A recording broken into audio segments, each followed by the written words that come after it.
Sampai segini dulu episode Amir Syarifuddin bagian pertama. Pastinya nanti bakal ada lagi bagian kedua. Tugas berat dan konflik besar menanti Amir Syarifuddin.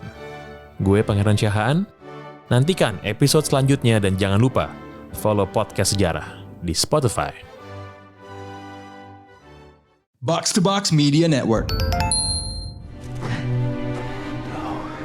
You either die a hero, or you live long enough to see yourself become the villain. Itu tadi kata Batman di The Dark Knight. Gimana kalau kata-kata tersebut kita aplikasikan dalam masa perjuangan mempertahankan kemerdekaan Indonesia, sebuah era yang penuh gejolak? Who's the hero and who's the villain? Siapa dan apa yang menentukannya? Pada episode sebelumnya, kami sudah membahas peran Amir Syarifuddin menuju kemerdekaan Indonesia. Kali ini, gue, Pangeran Syahaan, akan membawakan rangkaian kisah yang lebih rumit tentang persaingan berbagai kelompok dan beragam gagasan di Republik ini tentang bagaimana revolusi pada akhirnya memakan anak-anaknya sendiri.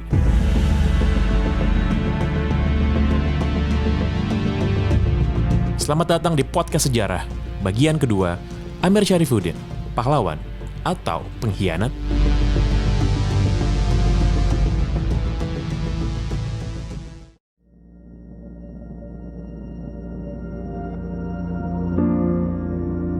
Setelah proklamasi, Amir dapat posisi penting, yaitu Menteri Penerangan. Kalau dulu pas bangun gerakan bawah tanah, kelompoknya bekerja memantau radio ilegal. Kini, Amir berwenang menyebar informasi lewat radio resmi pemerintah bernama Voice of Free Indonesia.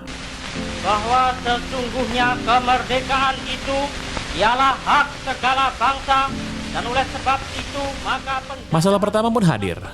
Beredar kabar kalau penganiayaan kepada orang-orang Kristen di Cilegam, Gunung Putri, dan Kampung Sawah, Amir mengingatkan perlakuan diskriminatif tidak sesuai dengan usaha mempertahankan kemerdekaan suatu bangsa yang terdiri dari pemeluk agama yang bermacam-macam. Selain masalah itu, kerja Amir relatif lancar-lancar aja. Sampai suatu hari, tentara Nika ambil tindakan. Mereka menembaki mobil Amir. Untungnya, Amir lagi nggak berada di dalamnya. Situasi Indonesia memang belum sepenuhnya aman. Belanda masih ingin kembali berkuasa. Dalam masa genting itu, Amir ditunjuk jadi Menteri Keamanan Rakyat.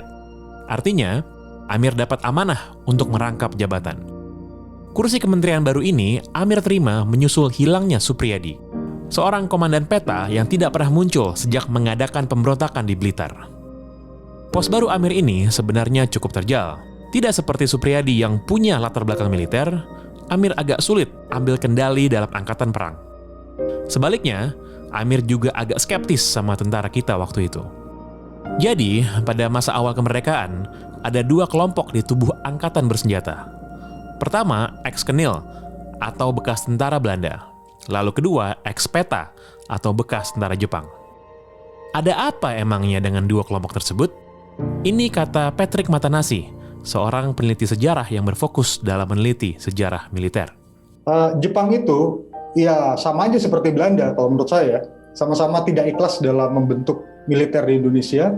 Dalam dunia kemiliteran di Indonesia, orang Indonesia paling tinggi cuma sampai pangkat letnan kolonel. Itu pun ya karena orang itu dokter gitu ya. Untuk di jajaran tempur paling tinggi pangkatnya mayor. Kesamaan lain antara bekas Peta dan bekas Kenil ini, mereka tidak dibentuk sebagai tentara yang tangguh begitu ya. Peta itu hanya sebuah tentara sukarela dengan kemampuan militer yang kalau kita lihat sepanjang revolusi itu juga susah sekali melawan tentara Belanda begitu ya.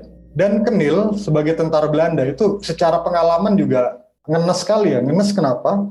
Karena Kenil itu hanya terlatih sebagai penumpas pemberontakan, tapi untuk melawan tentara asing ya sangat buruk.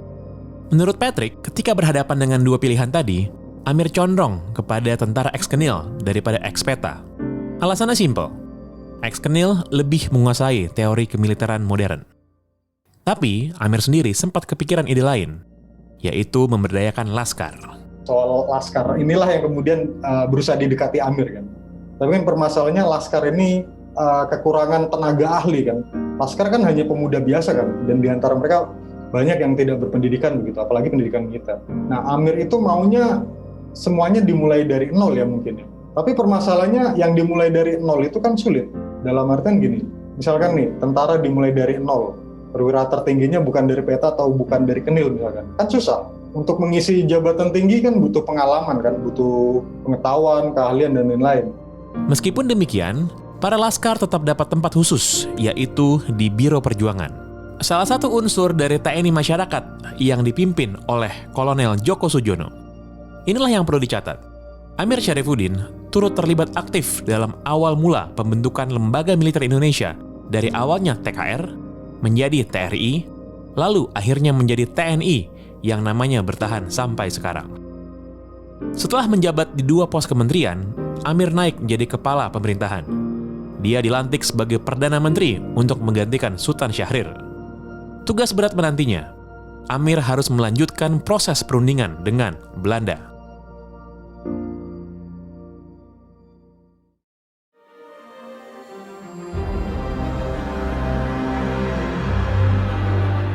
Perundingan Linggarjati sering dianggap jadi kegagalan Syahrir yang membuat kabinetnya jatuh.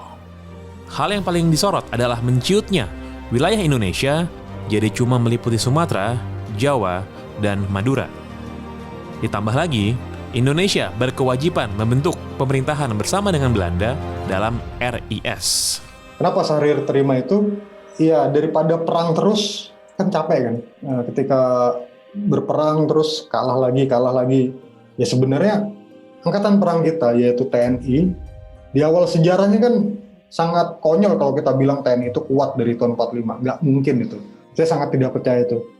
Yang pasti saya percaya TNI berjuang di masa-masa itu, tapi berjuang menjadi kuat, menjadi solid aja mereka kesulitan.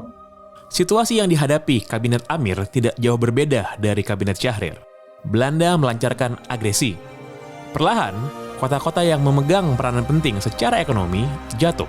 Indonesia terdesak. Sampai kemudian perundingan Renville ditandatangani. Ya, kenapa Amir kemudian tanda tangan? Saya kira mungkin hampir-hampir mirip dengan Syahrir ya. Berperang terus, lelah gitu kan. Yang paling nggak suka dengan 2 perundingan itu ya tentu saja TNI. Karena mereka udah lawan terus gitu loh. Kalau TNI bilang nyerah itu kan mempengaruhi psikologis rakyat kan. Jadi ya udah kalau bisa jalan terus. Nah tentara itu maunya gitu, jangan tanda tangani dulu gitu kan. Maunya perang dulu gitu. Tapi tentaranya sendiri ya kalau menurut saya di masa itu ya sangat tidak siap gitu. Mungkin kalau Amir nggak tanda tangan, tenaga TNI makin terkikis dan Belanda bisa terus ugal-ugalan menyerang. Setidaknya, dengan adanya perjanjian, beberapa negara besar akan peduli. Mereka seharusnya dapat menjadi, dalam tanda kutip, hakim yang mengecam Belanda kalau bertindak sembarangan lagi. Dengan segala pertimbangan dari Presiden Soekarno dan para petinggi partai di kabinet, Amir yakin untuk tanda tangan. Ternyata setelahnya, penolakan malah meluas, termasuk dari sayap partai Masyumi. Amir dituntut untuk mundur. Amir nggak membayangkan hal ini akan terjadi. Dalam derajat tertentu, dia merasa telah dikhianati.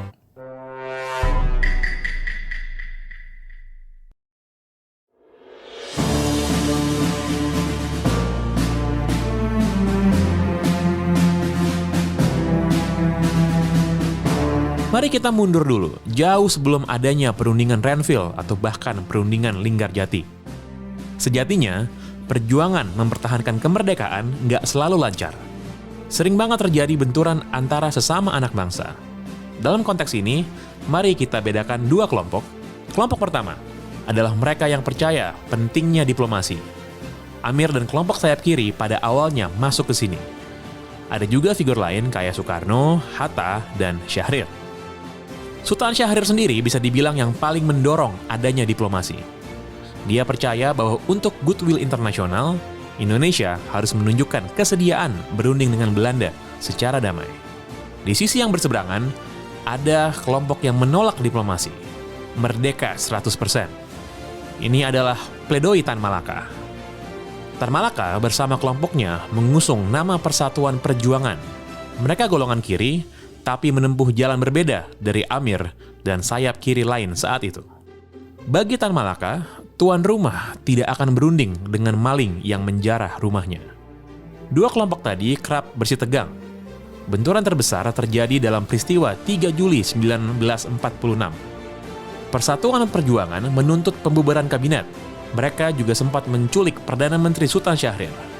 Amir Syarifuddin, yang sedang mengemban tugas sebagai Menteri Pertahanan, mengambil langkah keras. Dia memerintahkan untuk menangkapi kelompok Tan Malaka. Nah, dari sini sudah tercium aroma konflik di antara para pejuang kemerdekaan Indonesia. Menurut sejarawan asal Prancis, Jacques Leclerc, persaingan antara pemerintah saat itu dengan Persatuan Perjuangan tidak bersumber pada analisis yang bertentangan, melainkan rumusan berbeda mengenai konsep revolusi, demokrasi, negara, dan Indonesia. Dengan kata lain, tujuannya tetap sama, yaitu bebas dari penjajahan, tapi cara dan metodenya yang berbeda. Setelah perjanjian Renville, situasi jadi makin rumit. Formasi berubah. Hatta mulai memimpin kabinet presidensial, sedangkan kaum kiri mulai berbenah dan melakukan reorientasi. Amir jadi pemimpin FDR, atau Front Demokrasi Rakyat, kelompok yang terdiri dari gabungan partai, serikat buruh, dan organisasi pemuda, serta para militer. FDR menentang pelaksanaan Renville, sesuatu yang sebelumnya ditandatangani oleh pemimpinnya. Perubahan langkah kaum kiri Indonesia tidak terlepas dari kembalinya seseorang yang bernama Musso. Musso tiba dari Moskow. Ia mendarat di Indonesia lewat suatu penerbangan khusus. Tanpa banyak basa-basi, Musso berniat melakukan evaluasi besar-besaran. Kegagalan perundingan Renville dan jatuhnya kabinet Amir jadi pukulan telak. Sayap kiri tak lagi punya wakil di dalam kabinet. Bahan koreksi yang paling disorot adalah soal taktik dan strategi kaum komunis di Indonesia. Sebelum Perang Dunia II, Komunis Internasional atau Komintern memiliki rumusan yang disebut sebagai Doktrin Dimitrov. Singkatnya, Partai Komunis diperbolehkan bekerja sama untuk sementara waktu dengan yang mereka sebut sebagai pemerintah borjuis. Ini dilakukan demi membendung kekuatan fasisme. Setelah Perang Dunia II, terbit Doktrin Zhdanov yang mendorong Partai Komunis untuk lebih agresif merebut kekuasaan dari kaum borjuis nasional. Musso sudah menerima banyak masukan dari Moskow. Selama ini, kaum komunis di Indonesia masih belum banyak yang tahu, apalagi menerapkan soal Doktrin Zhdanov. Maklum, waktu itu PKI sudah lama absen dari kancah politik. PKI juga sempat dibubarkan oleh pemerintah Hindia Belanda setelah melakukan pemberontakan pada 1926. Banyak kadernya yang lalu diasingkan atau dibuang ke Bovendigul. PKI lalu baru muncul lagi pada awal kemerdekaan Indonesia. Dan PKI pada masa itu bisa dibilang lemah banget. Nggak sekuat misalnya pada pemilu 1955 ketika mereka masuk ke dalam 4 besar. Waduh, lebih bagus dari MU dong musim ini yang peringkat 6. Berarti kalau gini PKI masuk Liga Champions ya? Iya Dex. Kenapa ada dia sih?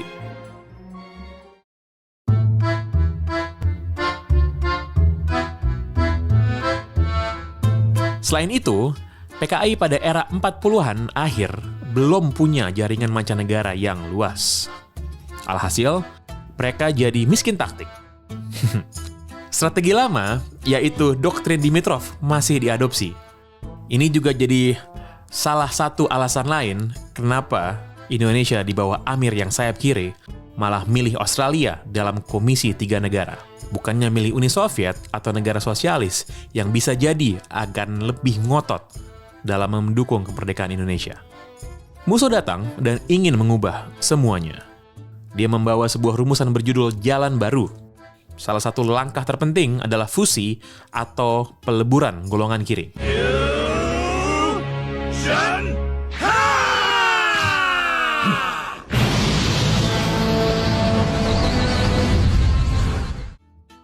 Musso ingin faksi-faksi kiri yang tadinya tersebar bersatu ke dalam satu tubuh, yaitu PKI.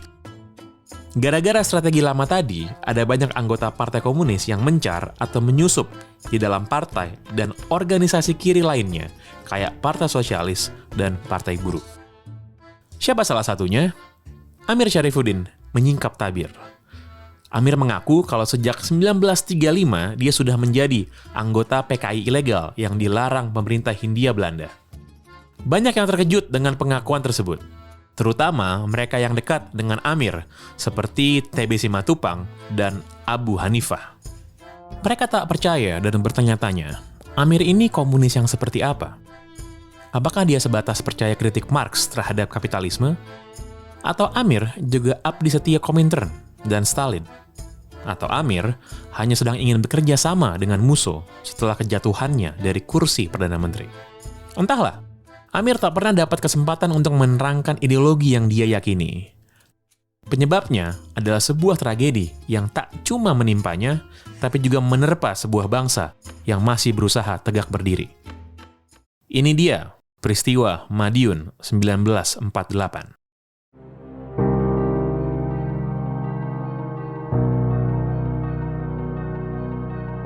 Sebelum bahas soal Madiun, mari kita bahas dulu suasana Indonesia pada Juli 1948. Fusi kelompok kiri makin dikejar.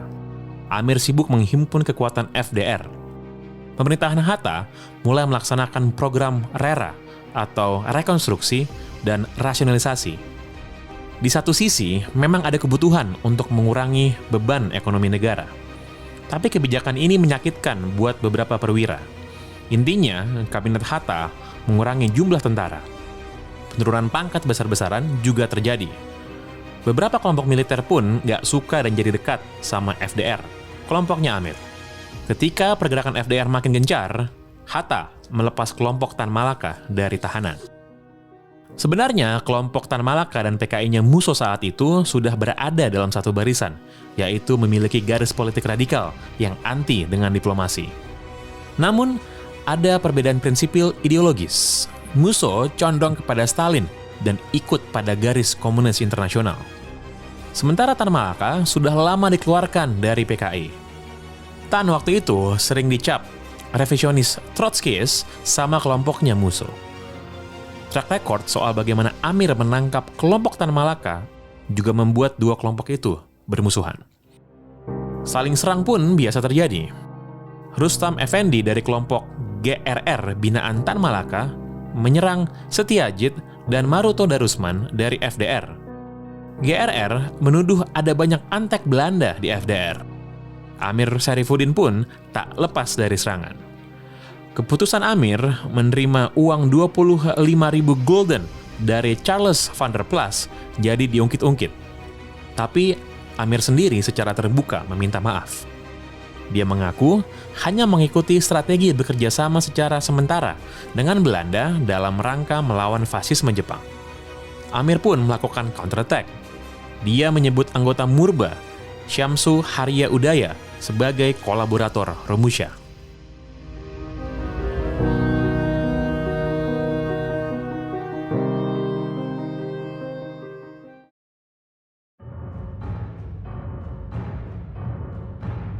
Jika keributan antara kaum kiri Indonesia hanya sebatas perang kata-kata, hal yang lebih parah terjadi dalam tubuh angkatan bersenjata. Dampak Renville bagi militer adalah harus mundurnya divisi Siliwangi dari Jawa Barat. Mereka pindah ke Solo yang saat itu sudah dihuni divisi lainnya, yaitu Divisi 4 Panembahan Senopati. Panembahan Senopati sendiri termasuk pihak yang kecewa dengan program RERA yang diadakan Hatta. Ini membuat mereka dekat dengan FDR. Selain dua divisi itu, di Solo juga ada berbagai macam kelompok paramiliter. Dari Pesindo yang kiri dan dekat dengan FDR, Barisan Banteng yang dekat dengan kelompok Tan Malaka, tentara pelajar pimpinan Ahmadi, dan banyak lagi. Dengan banyaknya kelompok bersenjata, situasi gesekan rentan terjadi. Dan benar saja, satu peristiwa yang mencengangkan terjadi. Letnan Kolonel Sutarto, pimpinan komando dari Divisi Senopati, tewas. FDR menilai ini adalah serangan dari pemerintah pusat yang menggunakan Divisi Siliwangi. Beberapa bulan kemudian, konflik makin panas dan meluas. Pada pertengahan September tahun 48, giliran dua tokoh PKI Solo, Slamet Wijaya dan Parjio, yang diculik. 5 orang yang bertugas mencari malah ikutan hilang. Sepeda yang digunakan mereka yang hilang itu ditemukan di Serambatan, markas Kompi Lukas, Divisi Siliwangi. Divisi Senopati pun memberi ultimatum kepada Siliwangi untuk mengembalikan mereka yang diculik. Tidak ada respons. Akhirnya, markas Siliwangi di Senambatan diserbu.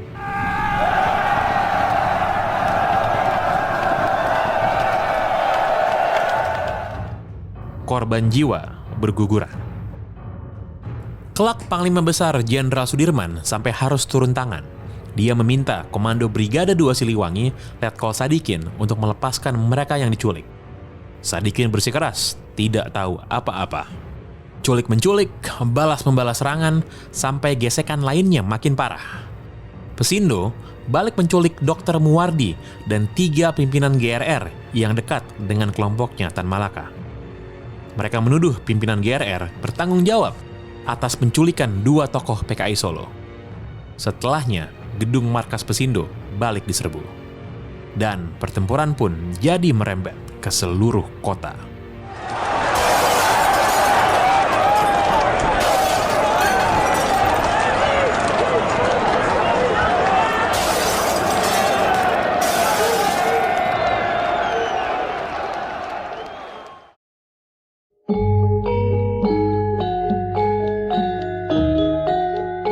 Di Yogyakarta, Jenderal Sudirman meminta Kolonel Gatot Subroto menggantikan Wikana sebagai gubernur militer Solo. Gatot Subroto ditugaskan untuk membuat situasi jadi lebih kondusif. Tapi keributan malah kemudian bergeser ke Madiun. Kok bisa begitu?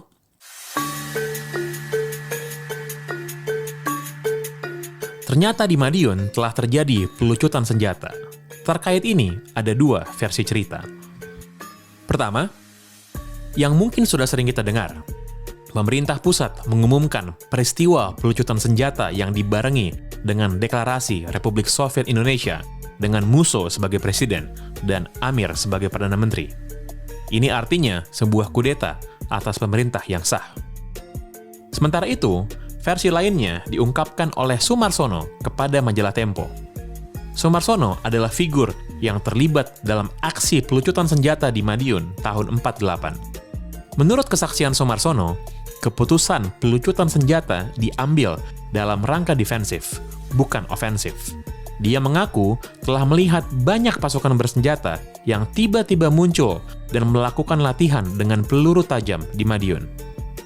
Dia berdalih ingin melindungi diri agar kerusuhan di Solo tak lantas menjalar. Sumarsono juga bilang kalau pihaknya sudah berkoordinasi dengan pemerintah pusat. Salah satunya via Letkol Soeharto yang meninjau langsung keadaan di Madiun untuk memastikan situasi aman dan tak ada pertumpahan darah. Betul, Soeharto yang dimaksud itu adalah yang kelak jadi presiden yang lama banget. Sumarsono mengklaim kalau surat yang dia titipkan kepada De Harto tidak pernah sampai ke tangan Presiden Soekarno. Terlepas dari klaim pendirian Republik Soviet dan kerumitan yang terjadi di Madiun, sebenarnya Musso dan Amir ketika peristiwa pelucutan terjadi sedang tidak berada di Madiun. Mereka lagi menjalani tur terkait fusi kelompok kiri di beberapa kota. Baru setelah ribut-ribut pelucutan terdengar luas, rombongan Musso dan Amir menyusul ke Madiun. Benturan antara kubu pemerintah pusat dan kubu Musso Amir jadi makin parah. Soekarno menyiarkan pidato. Dia meminta rakyat untuk memilih antara Soekarno-Hatta atau Musso. Ikut Musso dengan PKI-nya yang akan membawa bangkrutnya cita-cita Indonesia merdeka. Atau ikut Soekarno-Hatta yang dengan bantuan Tuhan akan memimpin negara Republik Indonesia yang merdeka. Tidak dijajah oleh negara apapun juga. Mendengar pidato itu, Musso naik pitam. Tak menunggu lama, dia langsung ngasih pidato balasan yang ngegas banget. Rakyat Indonesia tidak butuh Soekarno-Hatta. Mereka mengerti bahwa kaum dagang Romusha tidak becus memerintah negara. Oleh karena itu, rakyat Madiun dan juga di daerah-daerah lain sekarang akan melepaskan diri dari para budak imperialis. Pidato balasan dari Musso ini makin dianggap jadi ancaman pemberontakan. Sebab ada ajakan kepada daerah lain untuk mengikuti yang terjadi di Madiun. Pemerintah pusat lalu mengirim pasukan untuk menggempur kelompok Musso. FDR memang sempat membentuk Front Nasional di Madiun yang berisi susunan daftar pemerintahan baru. Tapi cuman selang beberapa hari, pernyataan dengan nada berbeda muncul. Kolonel Djoko Sujono, rekan Amir, yang saat itu jadi komandan militer Madiun, mengumumkan lewat radio. Apa yang terjadi di Madiun bukanlah sebuah kudeta, melainkan aksi koreksi atas pemerintahan pusat. Disusul beberapa hari kemudian, giliran Amir Syarifuddin yang mengumumkan kalau mereka yang di Madiun tidak sedang berontak. Merah putih tetap bendera kami. Konstitusi kami masih sama. Lagu kebangsaan kami tetap Indonesia Raya.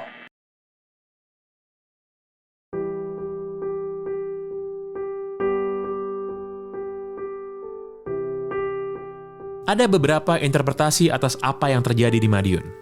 Pendeta Frederick Jara Wellem dalam tesisnya di Sekolah Tinggi Teologi Jakarta menarasikan peristiwa Madiun dan menempatkan Amir yang ikut dalam rombongan Musso bagaikan seorang Vos yang terhasut untuk bekerja sama dengan iblis komunis. Tak jauh berbeda, Hari Puze dalam kesimpulan di salah satu bukunya menempatkan Musso dan FDR sebagai biang keladi. Menurutnya, Front Nasional hanya kedok selubung lunak dari Republik Soviet yang ingin didirikan Musso. Namun, kesimpulan berbeda kita temui dari Larisa Efimova yang menggali tumpukan arsip Partai Komunis Uni Soviet. Temuannya membantah klaim bahwa ide berdirinya Republik Soviet di Madiun berasal dari perintah Moskow. Menurut penelusuran arsip itu, Musso memang mendapatkan kritik dan saran dari Biro Informasi Partai Komunis di Soviet. Salah satu rekomendasinya adalah Musso harus pulang ke Indonesia. Namun, saran tersebut terbatas pada penegasan doktrin Zhdanov. Musso tidak pernah ditugaskan untuk mendirikan Republik Soviet, terlebih lagi di Madiun. Penelusuran Larisa juga menunjukkan kalau Musso telah mengkombinasikan ide-ide studi kasus dari Partai Komunis Belanda dan Partai Komunis Cina dalam menyusun doktrin Jalan Baru. Ini menunjukkan bahwa sebenarnya Musso adalah aktor bebas dan bukan boneka dari Moskow. Namun, tetap aja, peristiwa Madiun masih menyisakan banyak pertanyaan yang belum terjawab jelas. Seberapa jauh peran Musso? Kenapa Amir ikutan? Dari mana pemerintah pusat bisa mengklaim telah berdiri Republik Soviet? Dan banyak lagi. Untuk masalah klaim Musso bikin Republik Soviet di Madiun ya kayaknya nih ya, para peneliti sejarah kayaknya harus meriset lebih dalam lagi, karena 48 itu sama aja dengan riset 65. Jadi ya mungkin para peneliti ya mungkin harus menggali ini lagi itu. Tentang peran Musso secara pasti di sekitar Madiun aja, ya kayaknya kita semua taunya cuma sekilas-sekilas aja. Satu hal yang pasti, pertempuran yang terjadi setelah peristiwa Madiun tidak direncanakan matang oleh kelompok Musso dan Amir. Mereka kalah telak dalam banyak segi, dari strategi, pengalaman, maupun jumlah pasukan. Hasilnya, Front Nasional di Madiun cuma bertahan 12 hari. Tidak ada perlawanan sengit yang berarti. Karena sudah gagal dan kelompoknya dihabisi, mau tidak mau, Musso dan Amir terpaksa sembunyi keluar masuk hutan. Pada akhirnya, mereka berdua berpisah jalan. Setelah makin terkepung, Musso masuk ke desa Balong, Ponorogo, dan kemudian tewas diterjang peluru. Sementara itu, Amir Syarifuddin berkelana sampai akhir tahun. Dia mengitari Gunung Wilis dan Gunung Lau. Petualangannya usai ketika pasukan Kemal Idris sanggup menangkap Amir yang sudah terlihat kurus, agak pincang, dan begitu menderita. Amir bersama kawanannya dibawa ke Kudus untuk kemudian diangkut ke Yogyakarta lewat sebuah kereta api khusus.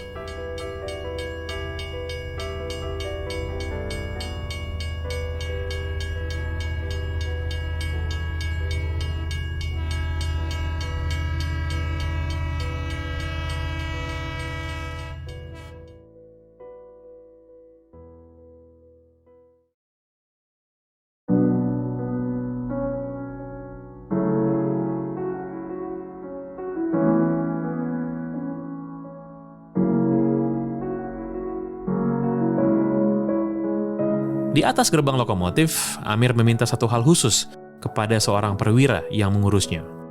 Nggak kayak rombongan band yang suka minta riders aneh-aneh, Amir cuma minta sebuah buku. Saat itu buku yang dibawa oleh sang perwira adalah Romeo dan Juliet, kisah tragedi karangan William Shakespeare. Amir pun melahapnya sepanjang perjalanan. Gue mencoba membayangkan bagaimana suasana di lokomotif pada waktu itu. Mungkin begitu sepi, tenang, tapi menghanyutkan. Ada aura mencekam yang menguar di setiap lorongnya. Semuanya terasa begitu cepat buat Amir. Pada awal tahun 1948, Amir masih duduk nyaman di kursi Perdana Menteri. Kurang dari setahun saja, semuanya sudah berbalik drastis dan begitu tragis. Menyimak ulang kisah hidup Amir dari awal sampai akhir membuat gue seakan-akan sedang menyaksikan satu film noir. Amir dalam tahap tertentu bagaikan seorang tokoh utama yang cynical, flawed hero, atau bahkan anti-hero yang terseret dalam krisis eksistensial karena berbagai masalah dalam hidupnya. Keterangan para kawan dan lawan politik Amir banyak yang menyebut kalau setelah turun dari kekuasaan, Amir berubah jadi seorang pemarah, kasar, dan suka mabuk-mabukan. Udah khas banget, kayak tokoh di beberapa film noir yang pernah gue tonton. Dan sebagaimana yang sering terjadi di film dengan genre tersebut, sang protagonis pada akhirnya terpuruk dan tak berdaya.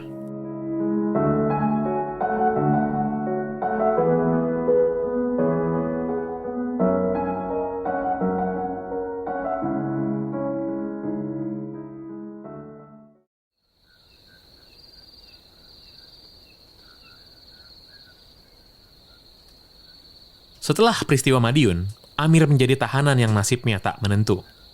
19 Desember tahun 1948, Belanda melakukan agresi militernya yang kedua. Pada waktu bersamaan, seorang perwira TNI membawa Amir bersama tahanan lainnya ke desa Karangmojo.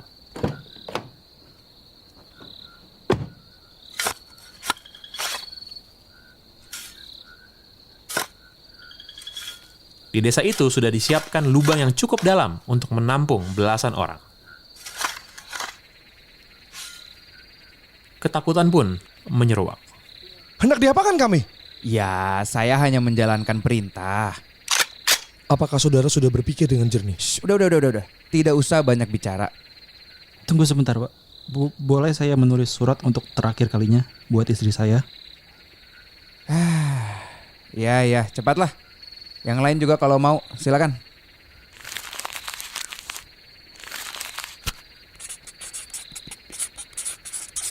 Setelah kawan-kawan Amir selesai menulis surat, mereka berbaris kembali. Terdengar gumaman Indonesia Raya dan lagu Internationale sebagai momen penghabisan. Amir mohon izin memanjatkan doa dan meminta dikubur bersama Injil yang dia bawa. Mungkin di kepala Amir saat itu muncul kembali berbagai memori. Dari semasa muda saat dia turut berjuang dalam pergerakan melawan penjajahan, sampai bagaimana dia terlibat dalam berbagai petualangan politik yang berbahaya, termasuk yang kali ini mengancam jiwanya. Kini Amir berhadapan dengan TNI, kesatuan tentara yang dulu turut dia bidani di kementerian yang dia pimpin. Mungkin Amir bertanya-tanya bagaimana bisa seorang ex-perdana menteri langsung dieksekusi tanpa menjalani pengadilan. Mungkin malam itu juga Amir tak tahu soal kabar yang beredar di luar, soal agresi militer Belanda kedua, dan soal Bung Karno yang sebenarnya sempat memberikan veto untuk mencegah eksekusinya.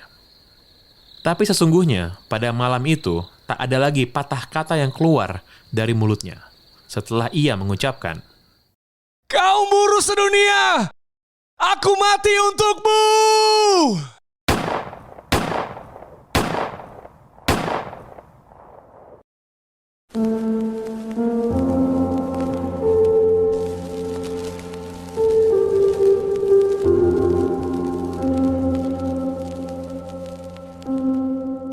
Begitulah akhir kisah Amir Syarifuddin. Sosok penting dalam perjuangan kemerdekaan yang berakhir dengan tragis tanpa pernah diadili. Seorang yang pernah terlibat dalam perjuangan Republik agar bisa tegak berdiri harus menemui ujung nasibnya ketika revolusi memakan anak-anaknya sendiri.